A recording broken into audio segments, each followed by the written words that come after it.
Welcome, everybody, to our Thursday Talk series. And we are so glad you can join us tonight. And we have a special guest live from Peace Village. So, this program is actually brought to you by Peace Village Retreat Center and Manhattan Meditation Center. So, we're so glad that you can actually join us today for this talk. And for those that are on Zoom, welcome. Please feel free to send your chat in so that Kanupriya can respond to you. And for those that are on YouTube and Facebook Live, feel free to jump on Zoom if you like and join us in person for this special talk. And a couple of things before we get into today's talk. Just wanted to remind you that we have lots of workshops and talks coming up at the Manhattan Meditation Center. There is a call for all peace ambassadors that's coming up on August 31st. And then we have our Invisible World of Truth. These are the Raj Yoga courses. One is a mini course, 2 days. And that's happening on the 9th and 10th of September. And then we have the full 7-day one, which is Reviving the Higher Self. That's actually going to be the 18th and the 20th through the 24th of September. So we are hoping that you can actually join us for all of those events if you can.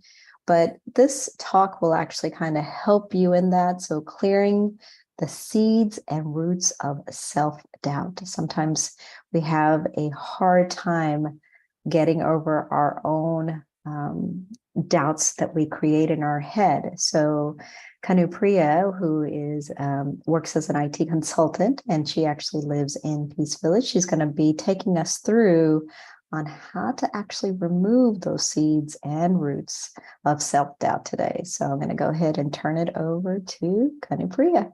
Welcome. Thank you, Suja, and nice to see some of you who I've met in person, online, and some probably meeting for the first time. So big hello, and from Peace Village.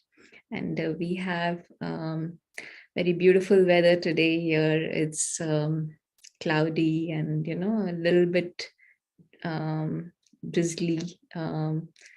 A very nice environment in terms of temperature also. So whenever you get an opportunity to visit Peace Village, not very far from New York, about 2.5 hours drive from New York City. So hello again. And so today's topic is of special interest for me, personal interest also, because I was thinking that all through, through my spiritual life, if I were to just look at, even if from childhood, I wasn't the one who would accept anything and everything that was being told to me in terms of spirituality or religion, if you may. And there were a lot of questions in whatever the parents were following, right? And the need and that real curiosity had to be satisfied in a convincing manner, in a logical, rational manner, for me to be able to really believe in something, right? And of course, self-doubt is a part of that. I think it reflects if you don't have a foundation that roots you or grounds you into some sort of truth and reality, then it sort of manifests in also self-doubt, right? It may be, and the results may be many, right? Because of that self-doubt, one may feel not so confident about the self, one may feel weak, one may just feel anxious because there are so many questions, right, all the time. And so it's not a very nice feeling to be doubtful about self, especially. So So thinking about doubt, and of course, we are more concerned here in this talk, focusing on area of doubts related to spiritual identity or our own spiritual existence, right? So that is something that I really liked about Brahma Kumaris, to be honest, that this was the only organization I came across. And to be honest, I did go to many, um, uh, I mean, at least 15, 20 spiritual organizations since childhood. And not just visit for one time or two time, but closely associated, right? Because in the family, the culture was such in that we would keep that association. Um, and I found in my personal experience that Brahma Kumaris or Raj Yoga meditation was the only place where I was encouraged to ask questions, where I was not told to just shut my mouth and just blindly follow. Um, I was given answers very patiently, and I thank all of my Raja Yoga teachers to answer my questions, even if they were repeating again and again. Some of the questions were repeating. They very patiently answered all of my questions, and here I am sharing all of that, what I benefited from with you all. So so I was looking at what is that root and that seed, right, for doubt. And we'll try and look at it from three different aspects. Right? Why is there a doubt at all? And the first sort of, and I'll just try to use a whiteboard so that it's a little bit more interactive, and just feel free to jump in, right, with your questions, comments anytime. So doubt, I would say one reason is lack of information, right? So when we don't know the full truth, right, then there are questions about why, what, how, um, and there is a lot of things happening there. And we look at each of these reasons in detail, right? One is lack of information. Second is conflicting information. Even if we look at something simple like maintaining good health today, right? Now, if you go on Google, you'll find for whether simple thing like whether I should have dairy or not, right? You will find tens of thousands of theories and opinions and conflicting information. So that makes our life easier or more difficult, confusion.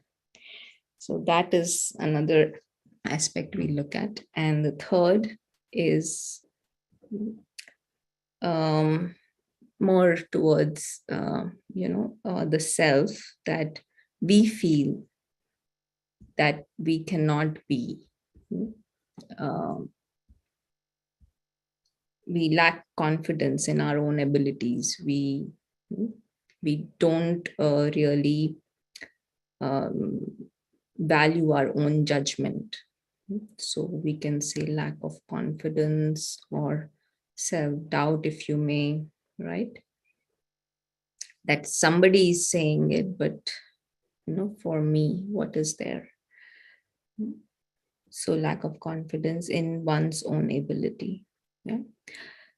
So let us look at lack of information, and maybe we'll try and cover each of these reasons with some sort of a story.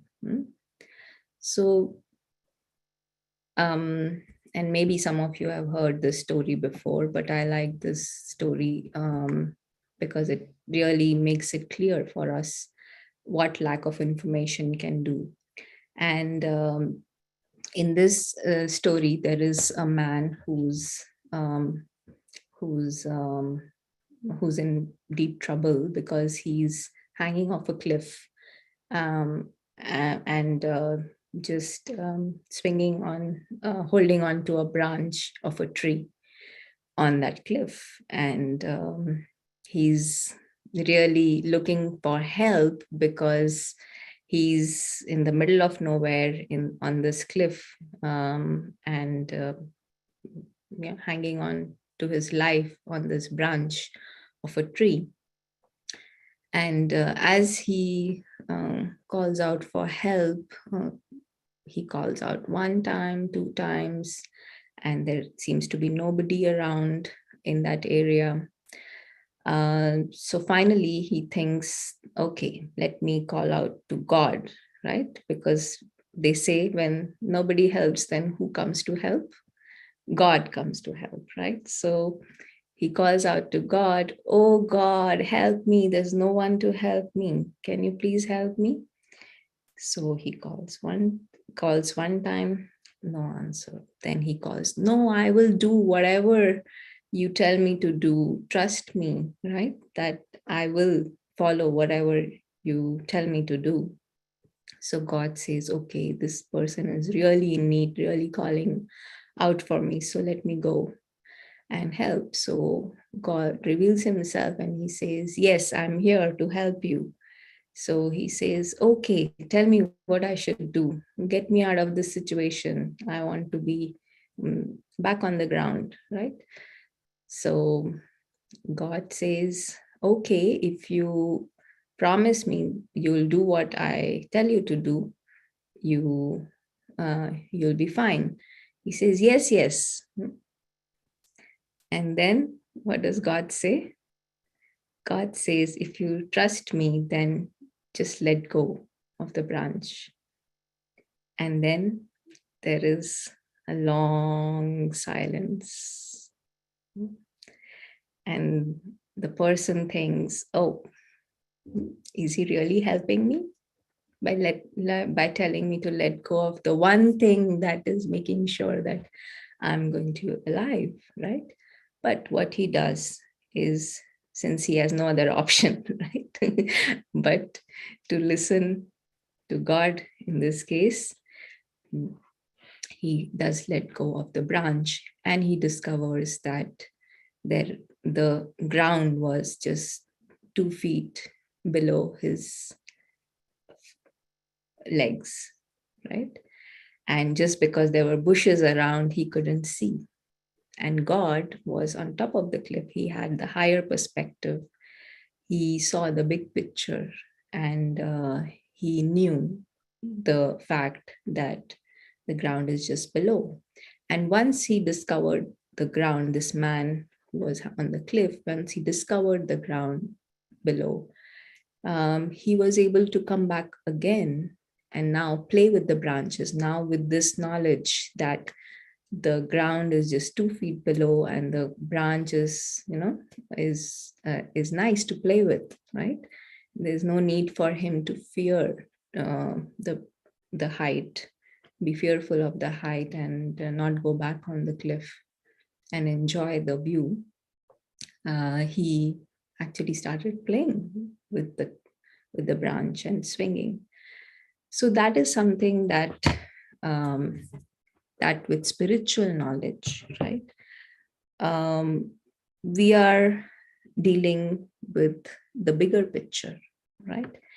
Which is telling us that our current life uh, um, is probably limited in its perspective and its thinking and the knowledge that we have about our existence in this planet, on this planet Earth, right? And that existence, that information about our real existence, right? And the physical existence, if we were to just put it as a representation in this tiny box, right, where there is me and there is relationships and everything that you can think about, the house and nature and everything else, right? Your hobbies. Um, Spirituality is telling us that our life is not limited to this physical world. There is more to our existence than the physical world.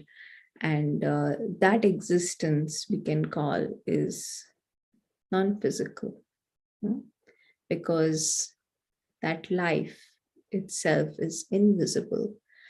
And that life is the truth, because as we know, in this physical world, everything in this physical world is changing, has an end, right? It is temporary in nature, including our own body, right? It has an end. But the spiritual existence, and that is the true self, there are many names we use for this true self, the soul. Um, the spiritual existence is forever, right? It has no beginning, no end. It is eternal. And this being of light, living, conscient being of light, is the real one, is the true self. And he's the one who comes into this physical world, right, to play a role, if you may, on this physical world stage. And then there is an exit from that physical world. So the more we come into this perspective of the bigger picture, right, that our life is not limited to the physical world itself, which has an end, right? Everything in the physical world has an end, but it has much more, right? It is longer, it is broader in perspective. Then we start to, as if, gain more clarity about our life, even on this physical world, right? Just like how we say that when we go to visit a place, right? We see um, the map of the place, the where it is located exactly, and then which country, which state, which street, that particular address that we want to go to. It gives us a better idea about that place, right? Similarly, this lack of information currently about who we really are, where we belong, right? What is our real existence? That the more clarity we get through spiritual knowledge about these questions, we start to come closer to um, to our reality, and also to being clear for ourselves, right? So that is on lack of information, right? Any dearth of lack of information in this day and age? There are so many sources, right, to give us information. And that brings us to actually the second aspect of what creates doubt. And that aspect, we can say, is conflicting information.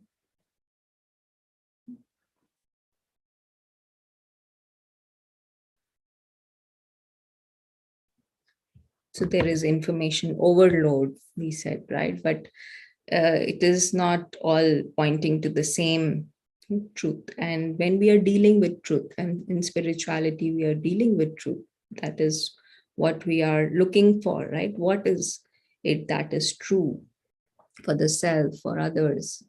So there are certain aspects about truth that we know, um, or which help us establish that something is true, right?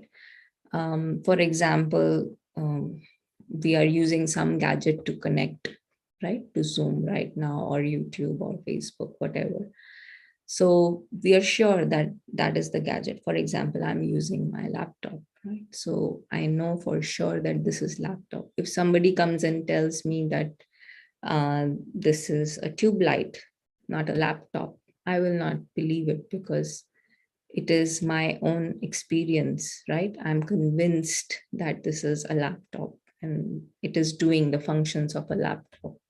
So I'm convinced. So conflicting information is something um, that creates many kinds of questions, right? And again, a story, right? A very nice story. A lot of it also has to do with our own belief systems, our own past memories, experiences, that this conflicting information comes about, our own conditioning, maybe, right? And in this story, it is more about, what the society is telling us to do.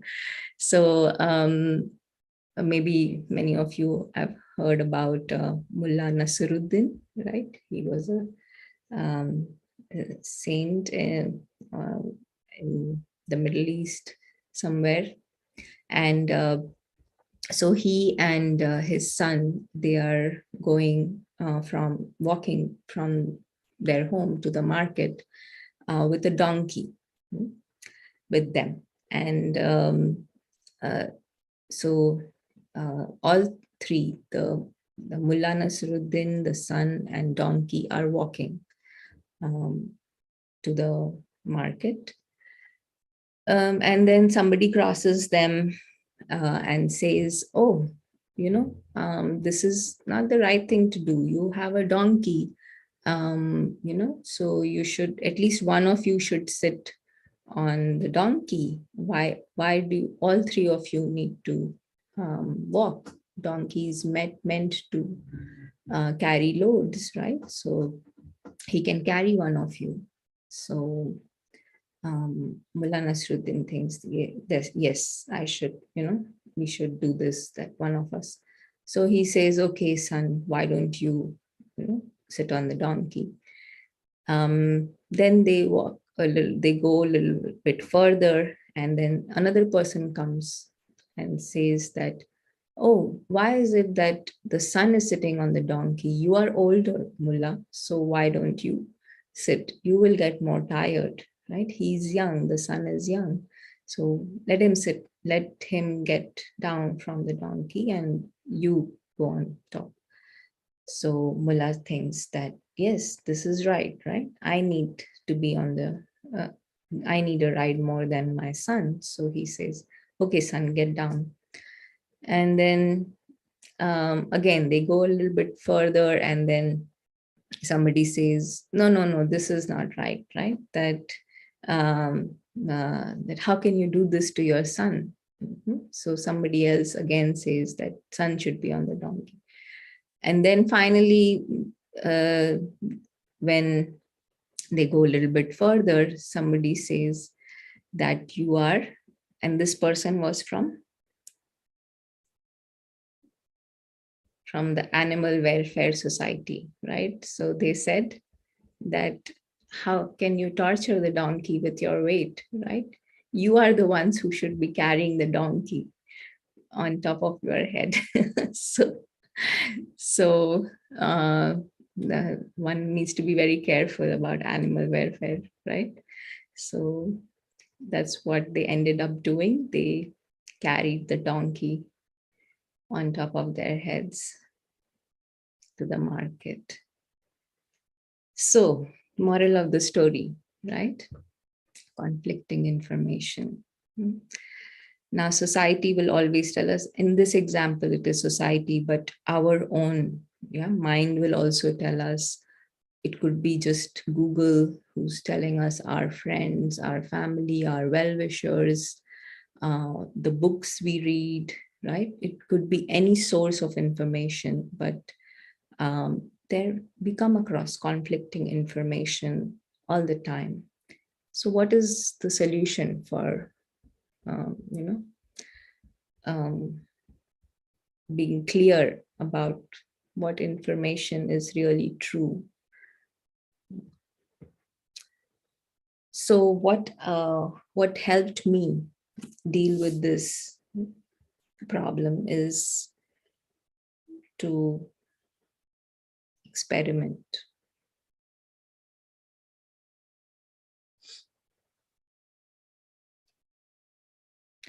So nothing that is told in Raja Yoga, right, is based on um,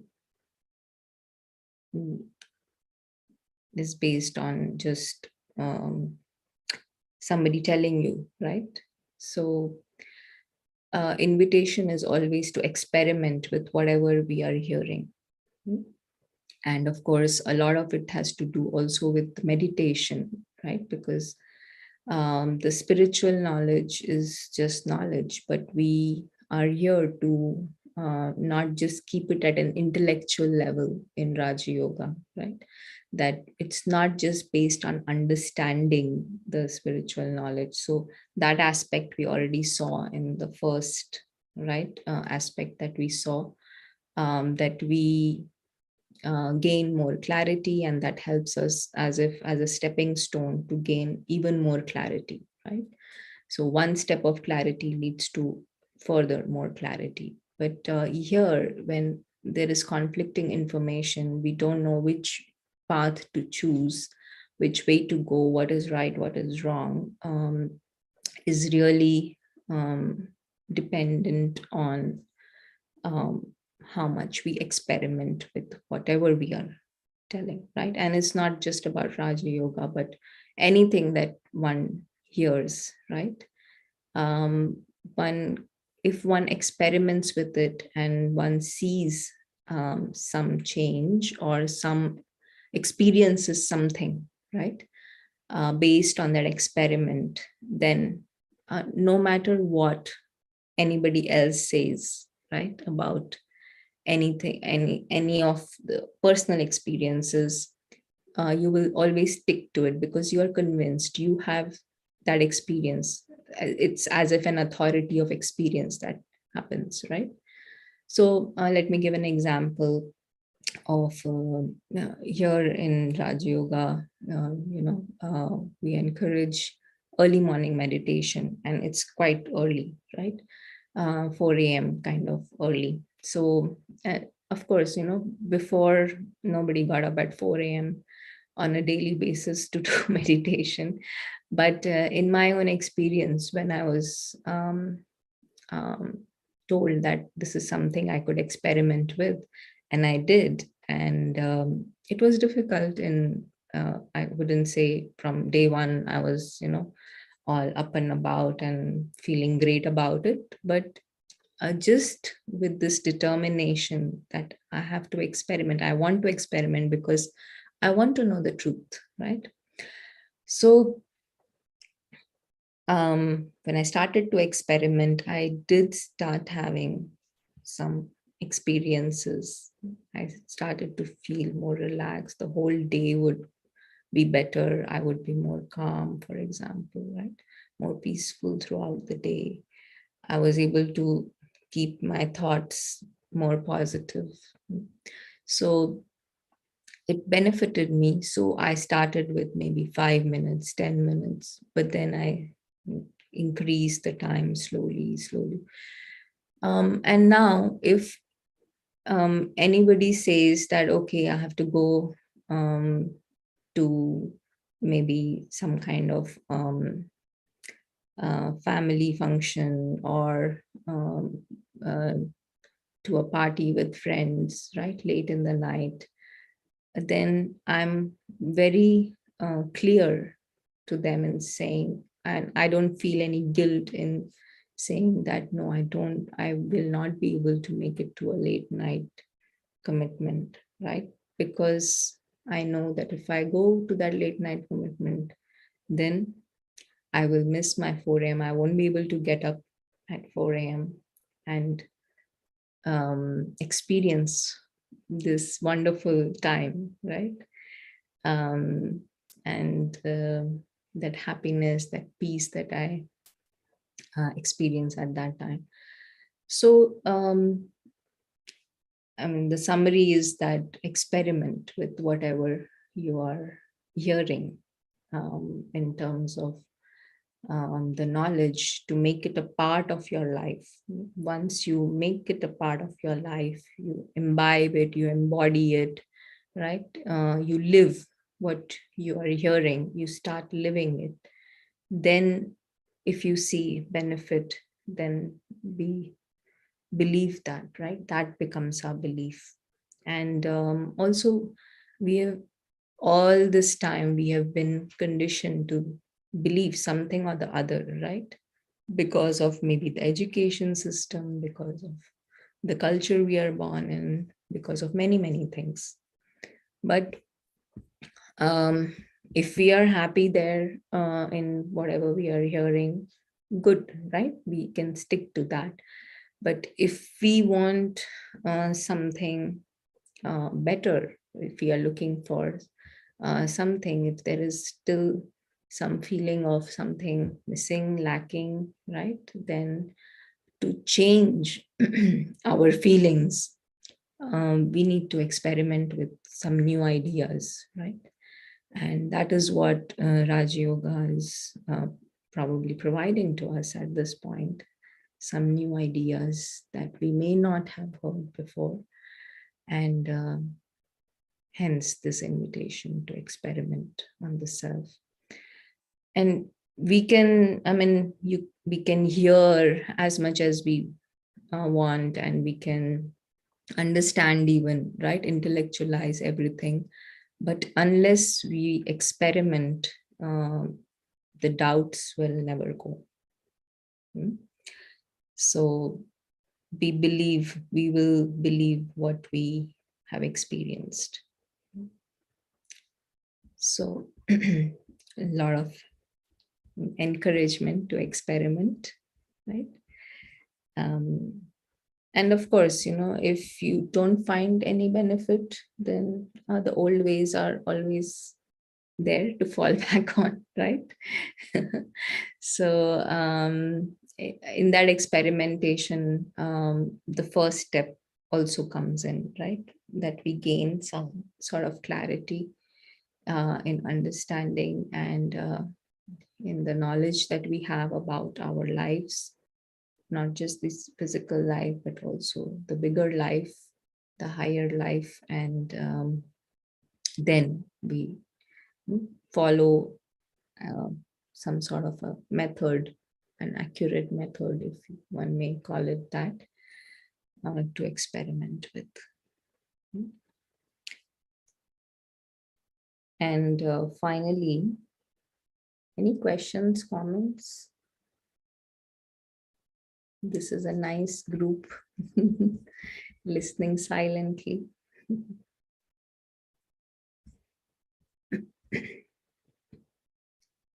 And then finally, we said lack of confidence or self-doubt in our own judgment. So what really, again, I'll tell a story. And this story is a personal story. So here, so in my younger days, when I was in school, I was very interested in badminton, the game badminton, and I used to play well also, right? And I used to train under a coach to play at state level. And this is back in India where I was born and brought up. Um, so the whole summer, for at least 2 or 3 years, the whole summer, those few months in summertime, we would just train the whole day.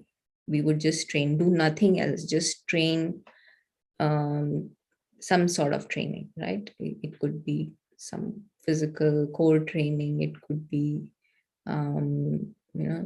strength training, it could be many kinds of training, core training, right? So all of that training.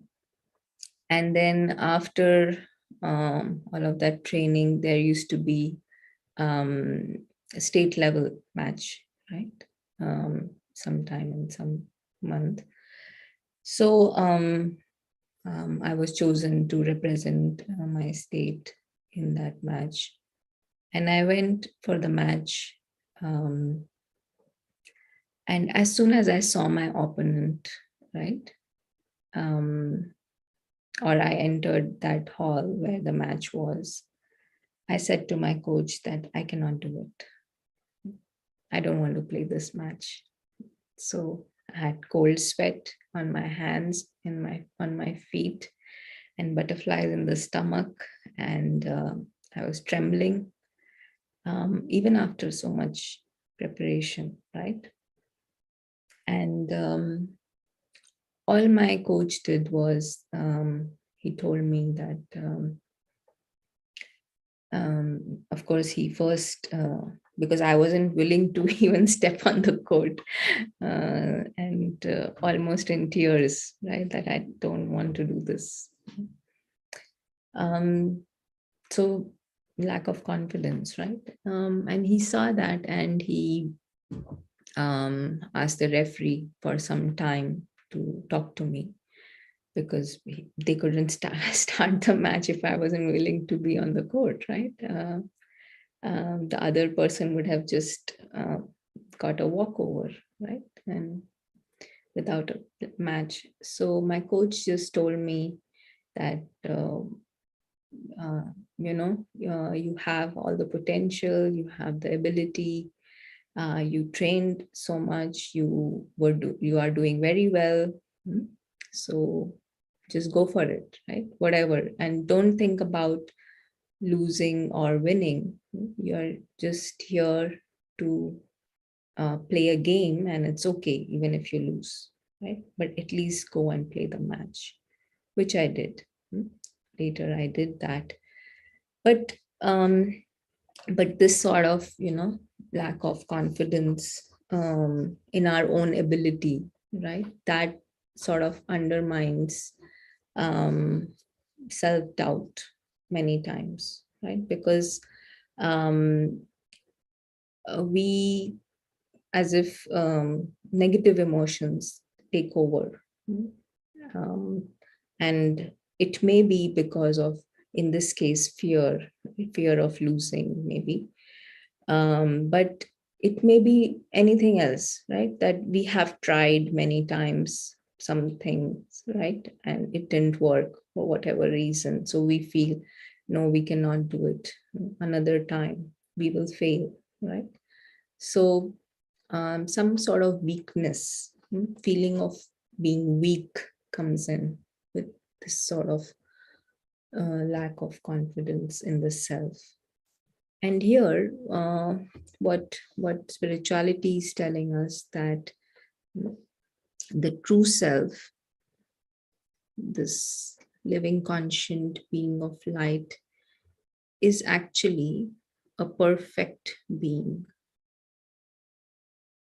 who lacks nothing, who misses nothing, who needs nothing, and is always powerful. And there are reasons why we feel powerless at this time. Just like, how a battery, when it is fully charged, it has power, we say, right? But when it gets discharged, um, it it it is weak, right? The signal is weak, the network is weak when the battery is on the lower side. And probably something like this has happened to all of us in the spiritual realm also, which is why we feel tired all the time. We feel this sort of confusion that that has happened from what we were talking about earlier, living our lives in that limited perspective, right? And thinking that this physical world is all that is there to think about, and that is our reality. That leads to some sort of loss of clarity and even power of the battery, because confusion means that we are trying, right, in a lot of places to gain clarity. But if there is no clarity, then we are just, that energy in trying to find out things is going waste and making us feel tired and things like that. So spirituality is telling us that we are perfect beings, beautiful beings who are full of power, and we are loveful beings who are capable of loving everyone no matter what. Hmm? And when we are in a state of peace, right, when our mind is peaceful, we do feel like that. There are no emotions or feelings of hatred for anyone. Um, there is contentment in whatever is happening around us, with us, right? There are feelings of happiness in whatever is happening. So, if this is the reality, then why are we experiencing something else, right? And in fact, we are experiencing exactly the opposite, right? Um, so this self-doubt, how do we um, come back to this state of being loveful always, peaceful always, that state of perfection, right? Mm, Innately, we do know, right, that this is what we want to, this is how we want to be with everyone around us. Right? This is how we want to be treated. We also want to treat everyone like this, right? Being loving. We want to help others. We want to have a good relationship with others. But we end up doing quite opposite because of we feel compelled, as if that we cannot do it.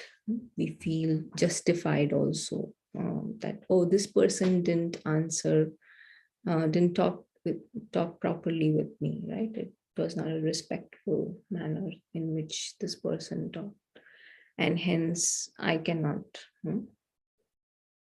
be polite with this person anymore, because that's the way he didn't or she didn't talk with me. So this feeling of being helpless, right, or compelled to behave in a manner which we don't feel right about internally, um, in the long run, especially, right? At the heat of the moment, we may um, feel, okay, I shouted at that person, but then we know that we didn't feel good about it later, right? Um, so to come back to this state of always being loving, peaceful, happy, content, um, what helped me was to keep good company.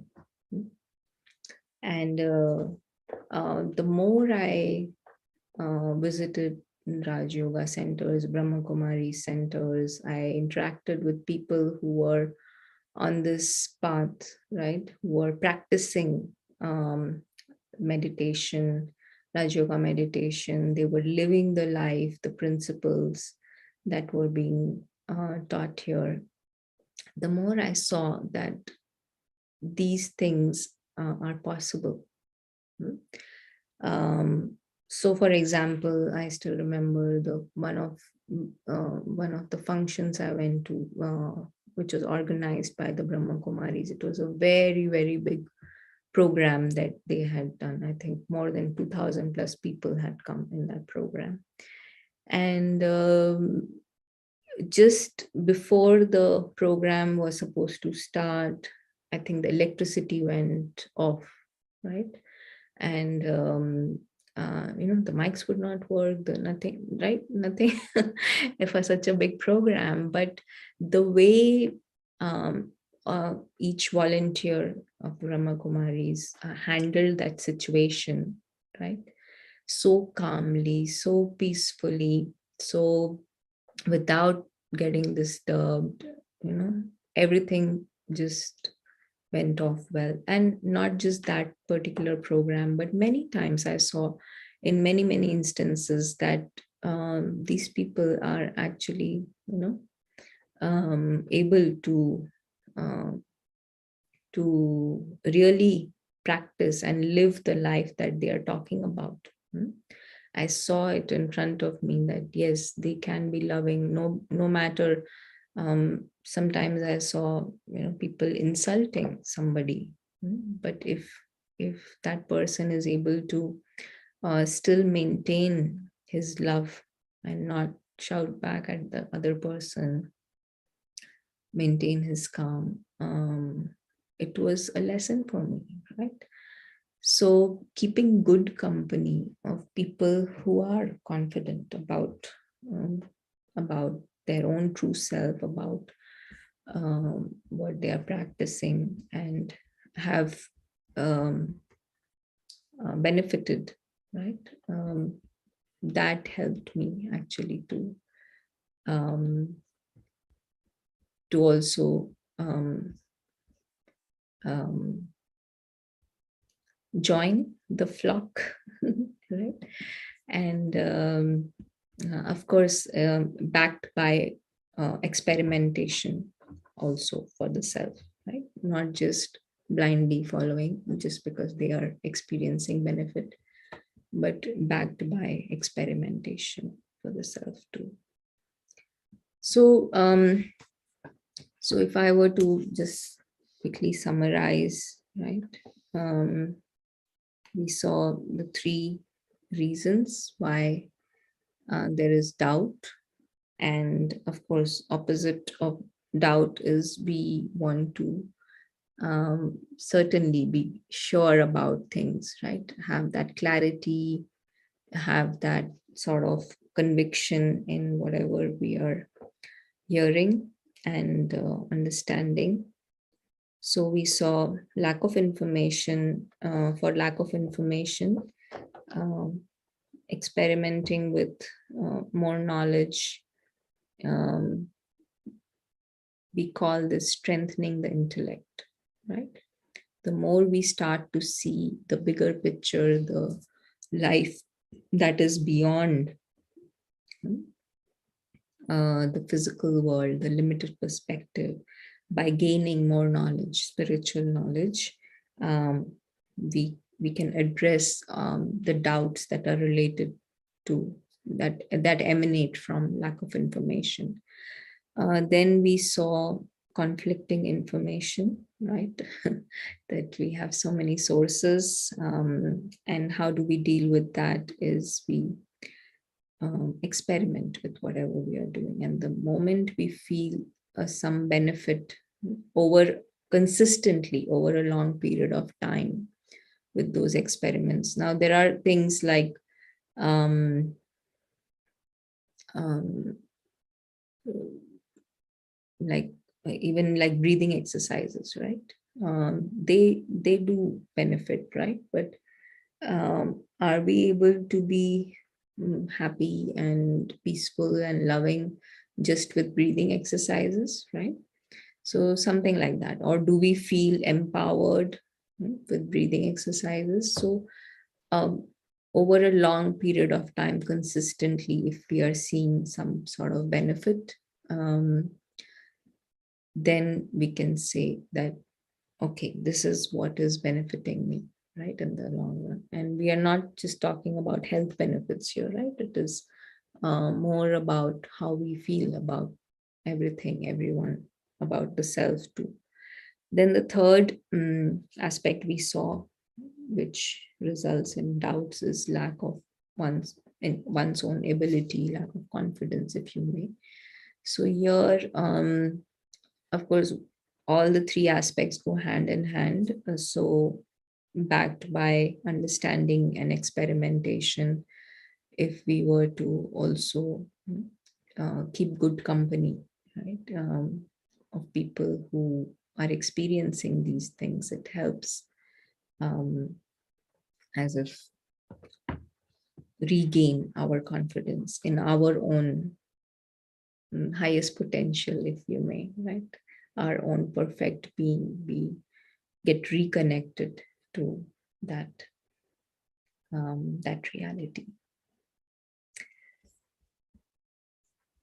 All right, so any questions, comments?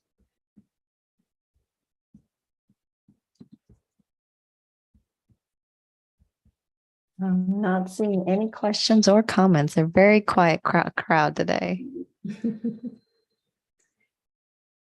Great, then we can do a little bit of meditation and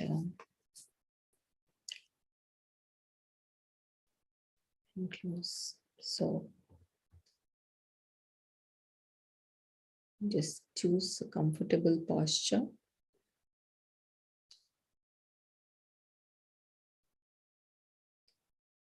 And make sure that your back is upright.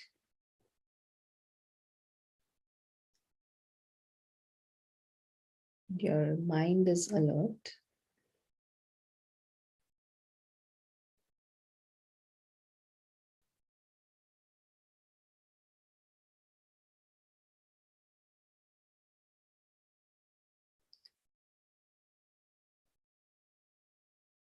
In this moment,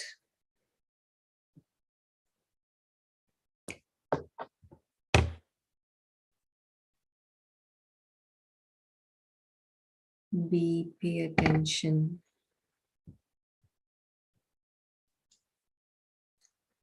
to this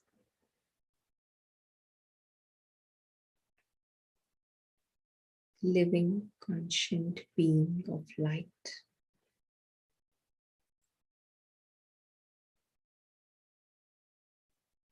We can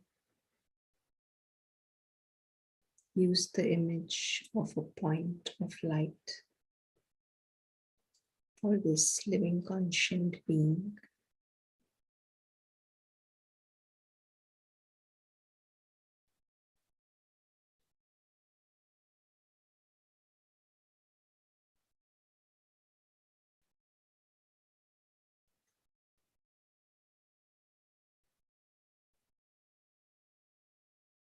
This living, conscient being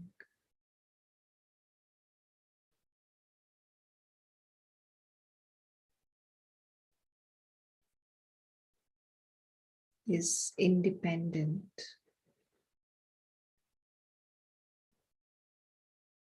from anything that is physical,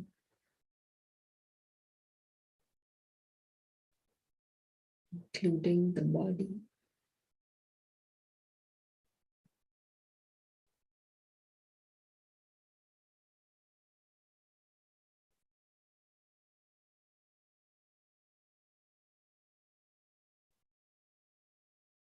We play with this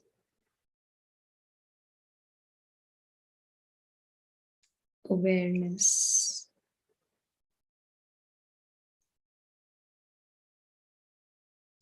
that the living conscient being is invisible.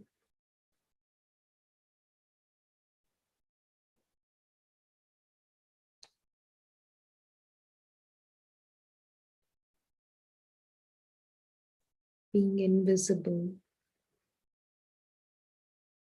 is normal.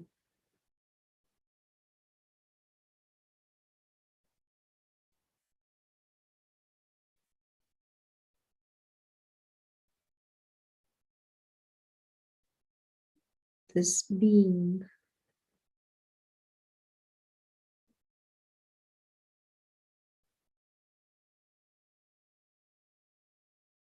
is temporarily associated with the body and with this whole physical world.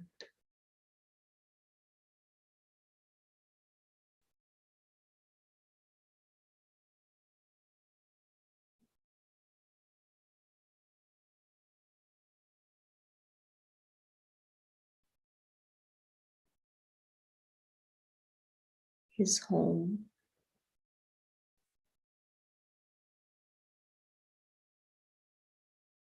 is in a far away, distant land.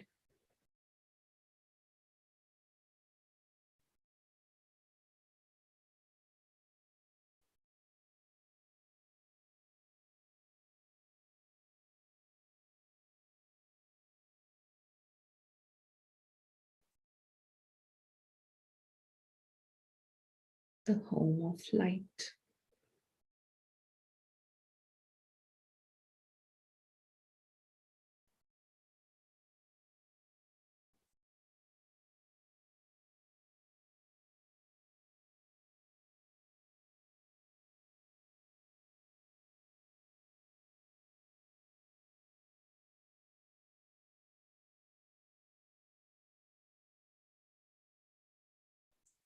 In this home, there is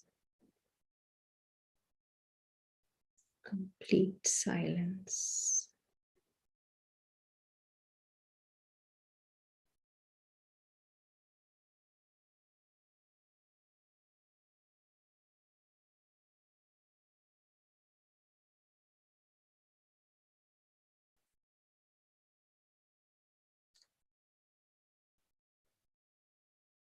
In this region, the living conscient being feels peaceful naturally.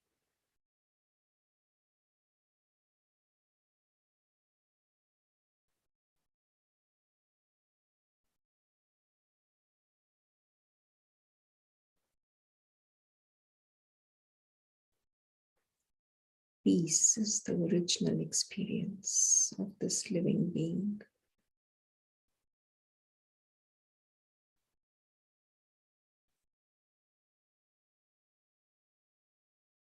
It is like an internal state of stillness.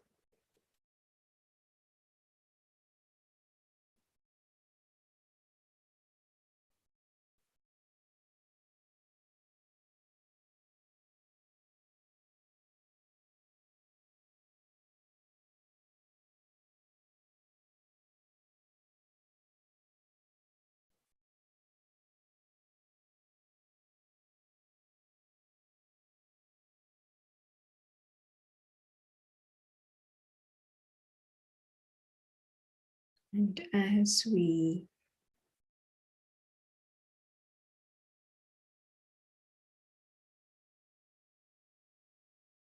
gradually come back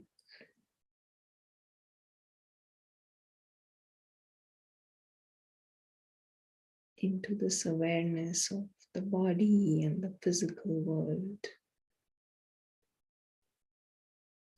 we remind ourselves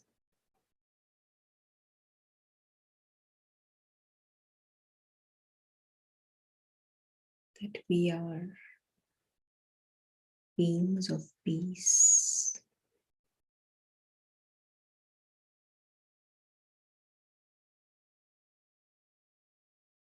who belong to the home of silence.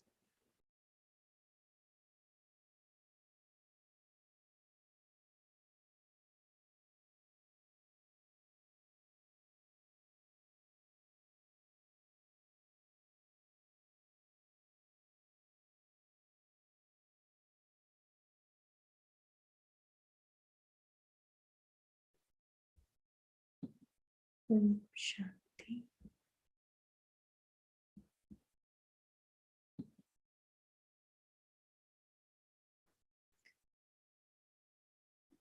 So this word Om Shanti means I'm a being of peace, a peaceful being. Om means I am. Shanti means peaceful being. So thank you for your time. And maybe Suja has announcements. Thank you, Kanipriya, for walking us through that and giving us some homework to experiment. So it was really lovely to really have that deeper understanding of it is our responsibility to have that self-care to remove the self-doubt, and with our experimentations, like you were walking us through, that actually helps to get some of that cobweb out of the head. So we really appreciate you joining us live from Peace Village, and thank you so much for everything you shared today, and I hope everybody enjoyed. And just want to remind everybody we have a lot of upcoming classes, so please check it out at our website, manhattanmeditationcenter.org, and we will see you again next Thursday. Have a great week. Thank Bye-bye. you.